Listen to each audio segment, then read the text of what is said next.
नमस्कार, स्वागत है आपका हमारे इस YouTube चैनल पर। मैं मुनमुन श्रीवास्तव आप सभी दर्शकों का हार्दिक अभिनंदन करता हूं और ड्यू के SOL के साथ आप सभी के लिए खुशी का मौका है कि ड्यू SOL के 60 साल 5 मई को पूरे हो रहे हैं और इस विकास यात्रा पर बात करने के लिए आज हमारे साथ हैं यहाँ के प्रिंसिपल प्रोफेसर उमाशंकर पांडे। नमस्कार, स्वागत है पांडे जी हमारे चैनल पर।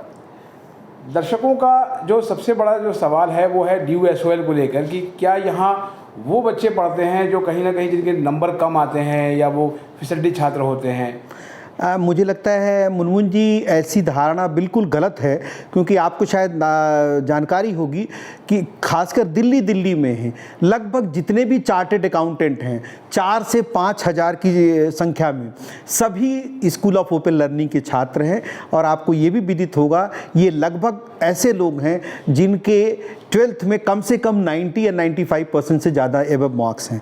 इवन इस ईयर में भी आपको शायद पूरी जानकारी है लगभग 4000 से ज़्यादा बच्चे ऐसे हैं जो 90 या 95% से एबव मार्क्स को ऑब्टेन किए हैं। तो मुझे लगता है ये गलत धारणा है कि जो फिसड्डी बच्चे होते हैं, ऐसा नहीं, बल्कि इसको आप पॉजिटिव रूप में कहिए। आजकल वो बच्चे एडमिशन ऐसे इंस्टीट्यूशन में लेते हैं जिनके पास और भी विकल्प होते हैं। उदाहरण के स्वरूप साथ साथ में वो जॉब परस्यू करना चाहते हैं या कुछ और इनोवेटिव एक्टिविटी करना चाहते हैं, कंपटीशन की तैयारी करना चाहते हैं, चार्टेड अकाउंटेंटशिप करते हैं। ऐसी बहुत सारी विधाएं हैं जो वो करना चाहते हैं और साथ साथ में स्कूल ऑफ ओपन लर्निंग से अपनी डिग्री, चूंकि दिल्ली विश्वविद्यालय से संबंधित है, उसको भी कंप्लीट करना चाहते हैं। प्रोफेसर पांडे, आप जो है वो SOL की फैकल्टी भी हैं और अब यहाँ के प्रिंसिपल भी हैं। 60 साल की इस विकास यात्रा का एक लंबा समय आपने भी यहाँ पर देखा है, तो SOL की कौन सी ऐसी उपलब्धि है जो आपको हमेशा मतलब जो अपील करती है? मैं सबसे बड़ी उपलब्धि तो ये बताऊंगा कि SOL इस देश की सेवा में, समाज की सेवा में लगा हुआ है और लाखों विद्यार्थियों ने यहाँ से शिक्षा ग्रहण की है और देश के विभिन्न जगहों पर अपनी अच्छी व्यवस्थाओं को बनाए हुए हैं, देश की सेवा में लगे हुए हैं। तो पिछले 60 वर्षों में लाखों विद्यार्थी, और जिसमें जो सबसे महत्वपूर्ण है महिलाओं की संख्या बहुत ज़्यादा है। हमारे यहाँ छात्राएं लगभग छात्रों से ज़्यादा ही हैं। तो आप सोच सकते हैं कि समाज में इतना बड़ा दायित्व तो स्कूल ऑफ ओपन लर्निंग निभा रहा था और अभी भी निभा रहा है।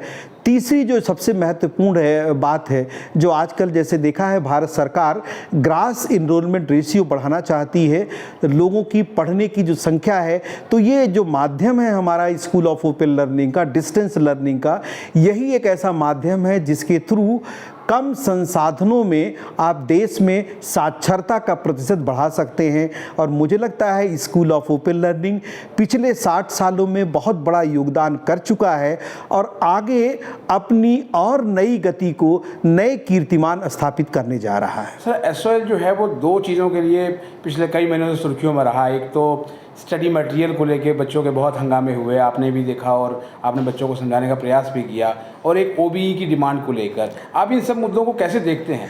मैं आपकी मुनमुन जी आपसे बात से सहमत हूं, लेकिन आपको पता है कि ये व्यवस्थाएं, विश्वविद्यालय का एक अपना सिस्टम है, जैसे परीक्षा नियंत्रक कार्यालय है, सभी परीक्षा को कंट्रोल करता है, गवर्नमेंट की अपने रूलिंग्स हैं, उसके हिसाब से होता है। तो स्कूल ऑफ ओपन लर्निंग का इसमें इतना बड़ा योगदान नहीं है।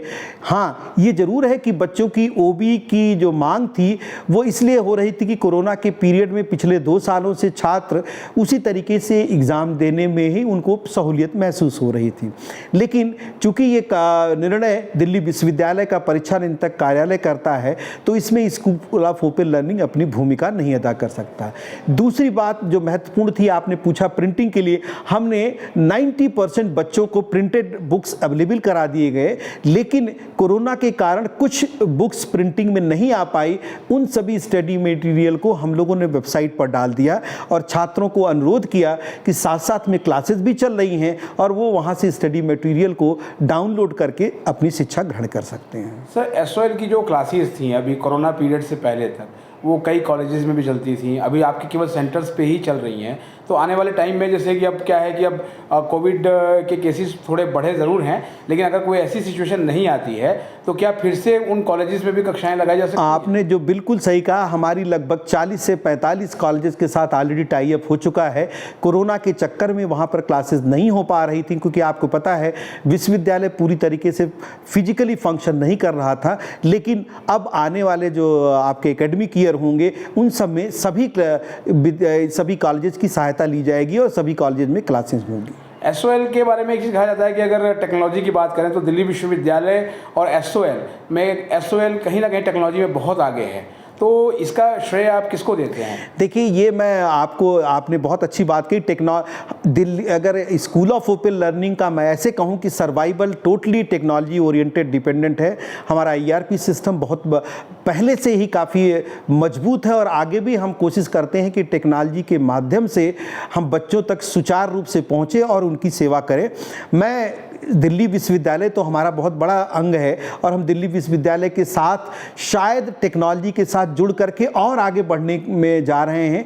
अभी भारत सरकार का जो ई समर्थ सॉफ्टवेयर है, उस ईआरपी सिस्टम पर, जिस पर लगभग सभी सेंट्रल यूनिवर्सिटीज़ हैं, दिल्ली विश्वविद्यालय ने भी इस पर इम्प्लीमेंटेशन किया है। और मुझे लगता है अगले एकेडमिक सेशन से स्कूल ऑफ ओपन लर्निंग और भी कॉलेज उससे जुड़ जाएंगे, तो शायद वो व्यवस्था और अच्छी बन जाएगी। ताहिरपुर में जो आपका जो ईस्ट कैंपस शुरू होना है वो कब तक शुरू हो सकता है? वो मार्च 2023 का टारगेट है और मार्च 2023 के सेशन के बाद वो सेंटर हमारा एक्सक्लूसिवली बहुत अच्छी तरीके से विद्यार्थियों को सेवा देगा। एसओएल ने सर 2 दिव्यांग जॉब फेयर भी लगाए और कई सारे जो है वो जॉब ओरिएंटेड कोर्स शुरू किए। 61वें साल में अब जो है वो और क्या प्लानिंग है? देखिए, अभी जैसा आपने कहा, हमने दिव्यांगों के लिए 2 जॉब फेयर लगाए, जिसका बहुत अच्छा परिणाम रहा। इसके साथ साथ इंटरप्रेन्योरशिप सेल के कई कार्यक्रम हम लोगों ने बच्चों को मुफ्त सेवाएं दी, फाइनेंशियल लिटरेसी से रिलेटेड कई सेवाएं दी। अभी आपने जो नए वर्षों में कहा, नए वर्षों में जैसी नई शिक्षा नीति जो नेशनल एजुकेशन पॉलिसी आई है, उसकी जानकारी को देखते हुए आपको शायद जानकारी है, अब छात्र 2 डिग्री कर सकते हैं। तो मुझे लगता है इसमें स्कूल ऑफ ओपन लर्निंग का महत्व और बढ़ने वाला है, क्योंकि स्कूल ऑफ ओपन लर्निंग कई नए कोर्सेज शुरू करने जा रहा है। आपकी जानकारी के लिए बता दूं, MBA, BBA, BMS, BLib, MLib, economics honours, mathematics honours और ऐसे बहुतायत कोर्स हैं जो इनोवेटिव भी हैं, प्रोफेशनल भी हैं। और इन सभी कोर्सेज को समाज में सेवा के लिए मुझे लगता है बहुत आवश्यक है। इससे बच्चे इसका लाभ उठा सकते हैं। तो आने वाले वर्षों में स्कूल ऑफ ओपन लर्निंग ऐसे बहुत महत्वपूर्ण काम करने जा रहा है, जिससे शिक्षा के क्षेत्र में इसका एक अपना विशिष्ट स्थान होगा। अब प्रोफेसर पांडे, कुछ चुनौतियां भी आपको दिखती हैं, जो अभी कई सारी अफवाहें भी थी DU-SOL को लेकर, जो हमने पिछले 7-8 महीने से जो है वो सुनी, देखी, और उनको जो है वो जांचने की कोशिश भी की कि ये अफवाहें सही हैं। तो आप कैसा लगता है कि इन चुनौतियों से कैसे निपटेंगे आप? देखिए, मैं आपकी बातों का बिल्कुल ये नहीं कहूँगा कि आप बिल्कुल गलत कह रहे हैं। जहाँ पर 4 या 5 लाख बच्चे होंगे, निश्चित रूप से कुछ समस्याएं रहती हैं।